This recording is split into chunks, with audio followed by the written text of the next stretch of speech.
urimo na kamumange kabisa.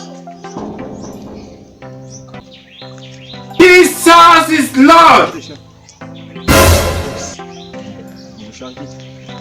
Bose mwiriwe neza. banyita gapizi n'urutsumbati. Narindi gushaka akazi mumfashije mama mwamungore nuko Shaka kazi. yego Jesus is Lord. nakubuzamu nagakora Shaka. Abazamu dukeneye. basi se yenda nta nako kubaka Shaka. Ana kubaka. Jesus. wenda nta nako gukoropa Upi bitakazi. nta nako koza ibyombo ze nabyo ndabizi. Uzi by'abatariri yose. Yambaye nta nako kamwe ko kujega bararembera abana kwa ko n'abakobwa baje barabikora. Cyarabaje ni mari. Yes we no boss nta kibazo bwari mukoze rero ariko hagati aho nyine uri inyana yimuka.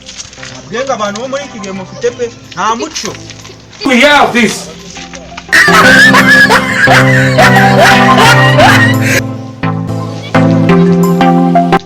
Yambye gutwarete yuzu.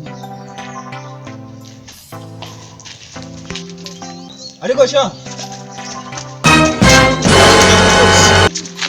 Akazi gahari. Mwamukoze nakahe Ariko rero sinzi niba wagashoboye. we nugiye ikibazo uri mwana yindira n'ibikoresho ndabifite buriya igitiyo ndagisize ariko nugira ikibazo. Usinga uri kuvuga ibitiyo usakazi ngiye kugwa kari. nta n'ikibazo ariko n'ipiki nayo iri Wowe tuza wumva. yego Nako kuvidura wese. Nako kuvidura wese. uravuze Uragakora ntugakora. ariko icyakoze bitewe n'uburyo mbabaye Yego. n'ukuntu ndi umukozi w'Imana yegura Imana. Yego. Reka mbwize kuri bo n'ukuntu nitora genda uzayividure na nyuma.